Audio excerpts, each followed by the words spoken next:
Broadcasting from the business capital of the world, this is the Podcast Business News Network. Welcome back to the show. Always exciting when we have our friend here, Dr. Mamiko Odegard. She's joining us here today to talk more. Well, we're going to follow up on what we did last week, but we really have a lot in store for you all. And listeners, we're going to open up the phone lines today as well. 631-307-4010. That's 631-307-4010. If you have any questions as we continue. So let's start. Last time, what did we dive into?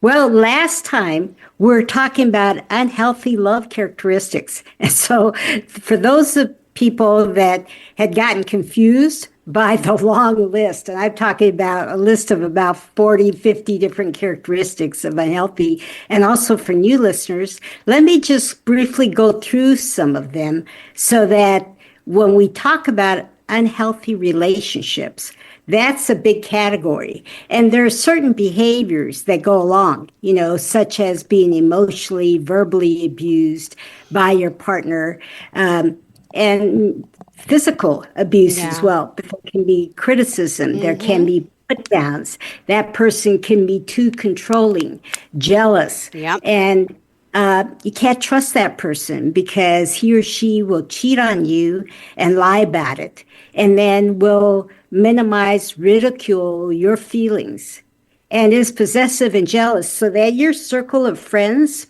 and family becomes smaller and smaller. Because when you're in an abusive or an unhealthy relationship, that person likes to be in control. And the way that he or she can be in control is to cut you off from your support system, because guess what?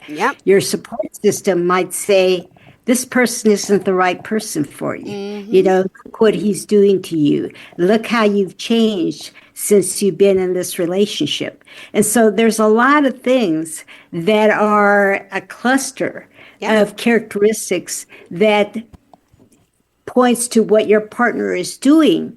But also in an unhealthy relationship, you're going to feel sad, you're going to feel stressed, you're going to feel uncertain, you're going to feel lower self-esteem.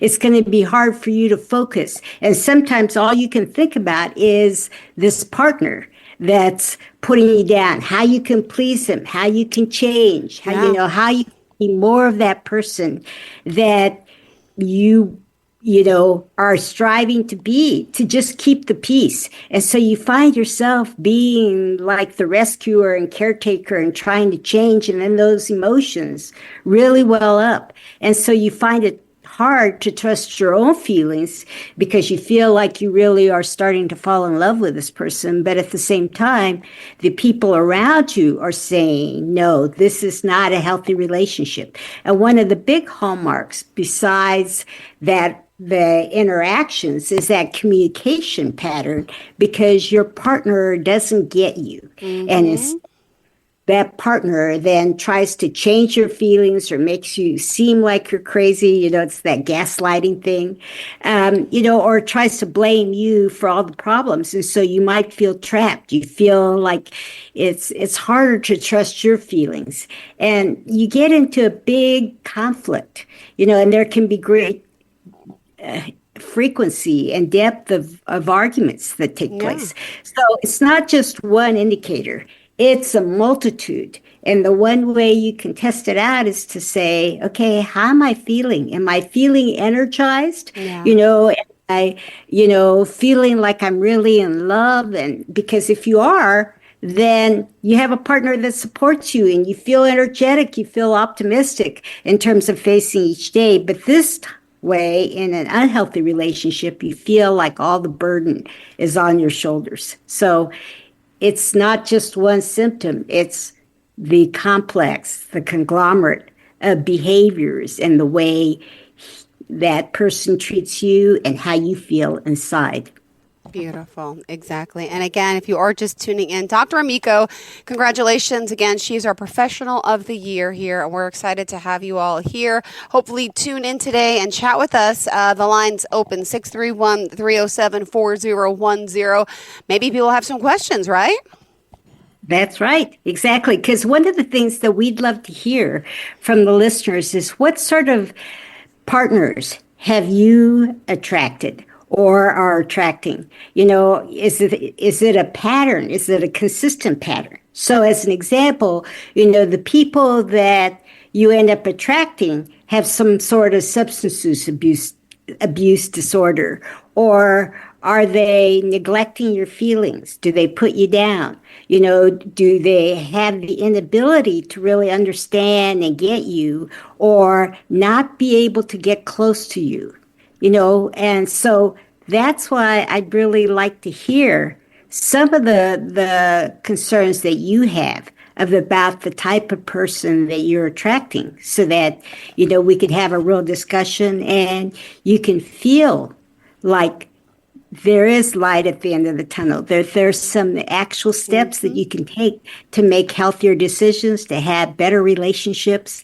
And when I talk about better relationships, it's not just romantic love relationships.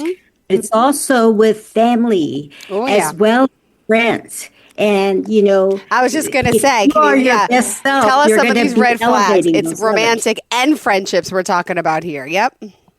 Right. Exactly.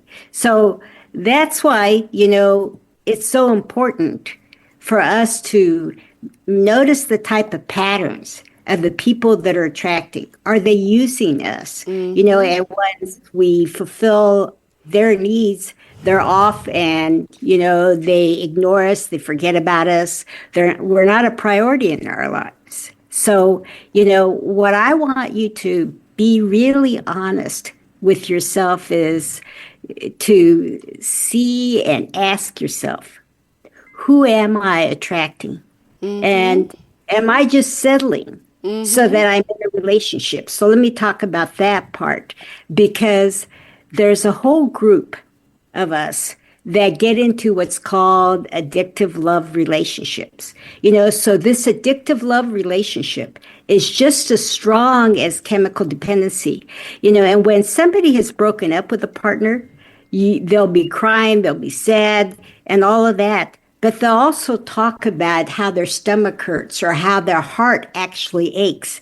So not only can we have the emotional symptoms, but we can physical, and a type of withdrawal. Yeah. And that's why I want you to know that it's really easy when you are having this so much internal, emotional, and physical pain to go out looking and settle for anybody that you can have in a relationship. And it might be just a one-night stand, because sex for some people is equated to love. And that's what I want you to know, is that sex is not love. Sex is lust, and sex is a way of another person being able to use you. And you don't want to be able to get into that, because that's not satisfying. It's not everlasting. And what you want is somebody that's going to be there for you, not someone that's here today and then gone tomorrow, as they say. Right? So that's why the basic message that I'm saying is, don't just look at the patterns of people that you attract, but begin to look at it like, what is it about us that is attracting that sort of person? Maybe you want to comment on that, Jill. Well, I don't know. I mean, I have my own things I'm stuck with, and I don't know why I attract what I do, but I do. I attract the same type of person all the time. And that is a pattern problem. I know that's a problem, but I just laugh about it at this point, because I'm like 47. I'm like, it's like a vicious circle. I attract the mostly insecure, jealous men. Is that what I really want deep down? Am I saying I want a jealous man? I don't. So why am I attracting it? I don't understand.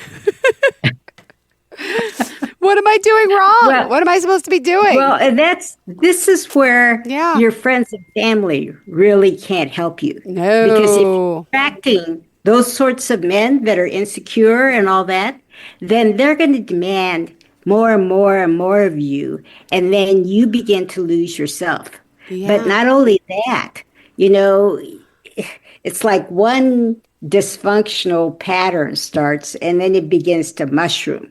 Right? Always. And so I want you to know that you can't be your best in terms of dealing with limited information, because you've got to be able to talk to a professional about it to really know, like, what steps can you take? What are the red flags that we talked about last time and today? And then, do you even know what healthy love is?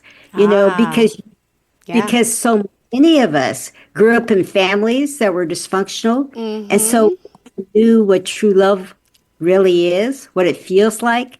We were never treated with positive regard, but instead we were shamed and put down and criticized. So it's natural. So in that sort of environment, that's what we were raised with. And so we keep repeating the pattern over and over and over with other people that we meet because that's familiar. So when that person begins to put us down, guess what? It's like, wow, I think I really like him. When it's the furthest thing from the truth because it's something that you're familiar with, you're comfortable. But, there's this part in especially women that we think we can change our man, right? And so if we give enough tenderness, love, support that this partner has never had, then he's going to rise to the occasion and he's going to know what real love is. But the fact of the matter is, you don't know what real love is because you haven't really experienced it on a consistent basis. And so how can you give the well and the well goes dry and the person just takes all of your juices with him or her, right? So that's why I'm saying it's so important that you have an outside perspective and someone who can serve as your guide to really hold your hand and to be with you every step of the way to say, this is what your triggers are. These are your attachments. Like we've, in the literature, not only have you heard of the love addict, but you also have heard of the love avoidant. And the love avoidant is the person who gets together with you because there's some things about you that are appealing, and that person really thinks, well, I don't know if I'm going to do better, but I'm going to get with this person because this person is nice. Look at all the favors and the help that he or she has given me. And so you get into this relationship. But the problem is that because it's interesting in terms of dynamics, the love addict can be attracted to someone who's love avoidant. And so, this love avoidant just not consciously necessarily, but finds different situations to blow up the relationship. Like you'll do something or say something and the person overreacts, and it gives that person an excuse to back away from the relationship. Yeah. Right.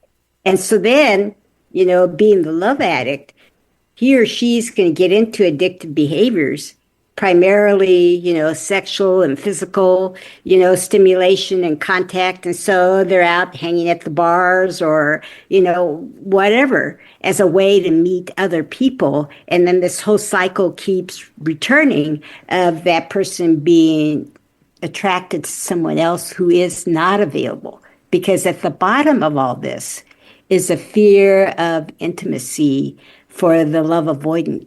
You can't get too close. And it might not be your partner. It might be you. So that as soon as things are going really smooth, all of a sudden, out of the blue, there's something that happens that blows up the relationship. So it's like, come closer, we blow up, and then you get into your own addictive behaviors. Or, and when I say addictive, online and chatting and flirting with other people and so forth. And you do that as a medicator and as escape. But what it ends up is you keep getting the same type of person over and over because the real problem is with the person that's inside where you haven't dealt with those fears of abandonment or fears of intimacy. And so when you do find someone who's really attentive and nice, it's like it doesn't compute. And so that person, you're just not attracted to. And that's probably the best match. The person that will leave you, right? Yeah, interesting. And I think our listeners are shy today, but please give us a call if you have any questions, 631-307-4010. The lines are open. We are here talking about relationships. It's something everyone likes to talk about, friendships, love, romance, but she is an expert, and honestly, she can help you through anything. And we're talking about these patterns today of unhealthy relationships, whether someone's maybe emotionally, physically abusive, critical of you. There's always these patterns. So, it sounds like, there's many unhealthy relations, right? And as you say, we've seen missing pieces in yourself. So we're attracting the deficiencies and weaknesses in you that our relationship with others have everything to do with how you put, because we tend to attract people that are equally as healthy as we are, or in this case, unhealthy. Not as healthy. Attracting unhealthy relationships. And so, if we're going to change it, we can't be just thinking, oh, I just haven't met Mr. or Ms. Right. I've got to do some real constructive work on myself so that I'm really realizing before I get into these relationships what I'm doing and how I can change this.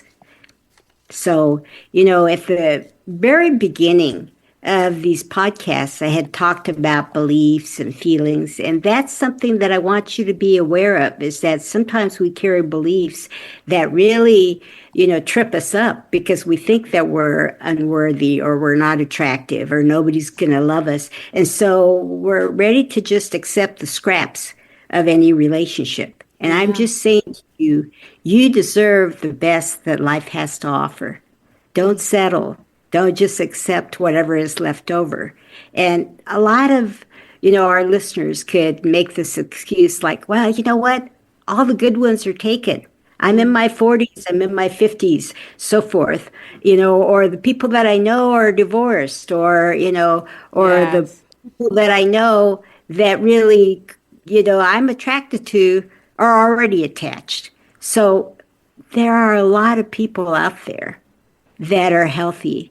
And, we started out by saying love is all around you. And that's where I want you to have the faith and the courage to really do some work on yourself. So when the healthy, right type of person comes along, you know how to sustain the relationship, because this is not about just a chemical attraction to each other. It's about how you really make it work with love, with genuineness, with kindness, with words, the way you communicate, the way you can resolve differences. So you can be proactive. You can be that internal force where you can change your history. You can change the patterns of the people that you're attracted to, and you can change yourself so that you start with this love affair with yourself. You got to learn to love yourself. And time again, you hear that. But people also say, well, how does this work? How am I going to talk to you? How am I going to open up? People are nervous and scared to talk about their insecurities, their faults. So how do you make someone feel so comfortable? I feel comfortable talking with you, but really? Well, thank you. First of all, whoever comes to talk to me either in person or, virtually, there's total acceptance and there's a lack of judgment. So no matter what you say to me, like whether you're bipolar or whether you've been abused or whatever, doesn't make you defective. And so what I want you to know is that everybody, you especially, deserve happiness, deserve love, no matter what you've done. And so there are ways that you can reboot, basically, and really have kind of like a rebirth of who you are, who you want to be. And I'm just saying that this is all possible, but you can't do it yourself because you don't know the roadmap. You don't have the blueprint as to how to be your best self. And so let me help you, because the first thing that I will do with you, besides hearing you and giving you respect and tenderness, is that I will give you hope. And not just hope, but actual, step-by-step blueprint as to how we could work together to really make sure that you are your best self and that the people that you are attracting are worthy of you. Yeah. How do you know if you're worthy? How do you know? My goodness, you got to have self-confidence. And I'm sure in your sessions, we're going to build self-confidence. We're going to learn how to love ourselves. And we always talk about that. Act on love too, right? So hold on. Right. Act on love. We got to break the towards cycle, yourself and create others. healthier, loving you. Dr. Mamiko, how do we do this? Yeah. So, what it starts with that first call. And so, one of the things that I want you to know is that every time you face your fears, you grow. And using myself as an example, I signed up to do a series of podcasts. Well, I've done radio interviews, television interviews, that sort of thing, but I've never done a series. And so this is a whole new ballgame for me. And, so I had all these things in my mind as to would I do it or not. But I realized that I needed to spread the word. Yeah. I needed to reach as many people as possible. And just doing it one-on-one or two-in-one, if I'm working with a couple, wasn't going to change the world fast enough. And so I rose to the challenge. And I actually am happy that I did that because this is... Wait, don't tell me this is like our last show and you're saying goodbye now. It's like a review of all the things that I've been talking about for over the past 30 years. And it's really fun to energize a new audience and to be able to give you hope and love. And so I share that with you that when you take that first step, whether it's for coaching or counseling or reaching out to me, that there's going to be growth that's there. Aww. Because, again, remember that phrase, the universe rewards action. Yes. And that's what you got to do, or otherwise things are going to stay the same or it's going to get worse.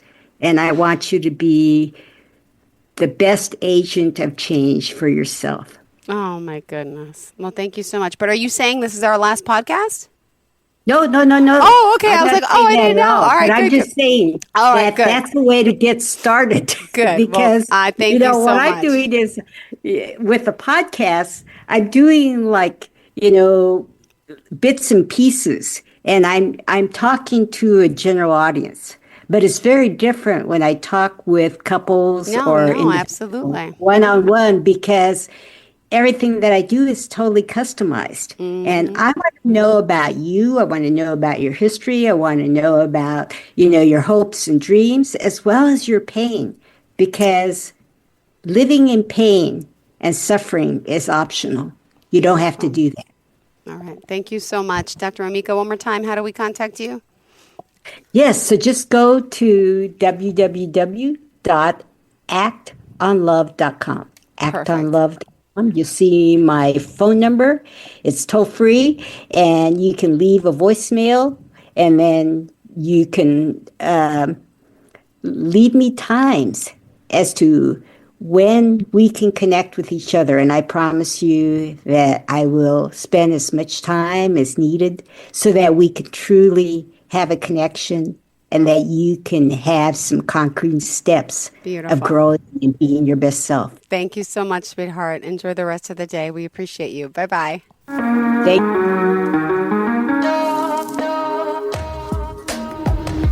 Broadcasting from the business capital of the world, this is the Podcast Business News Network.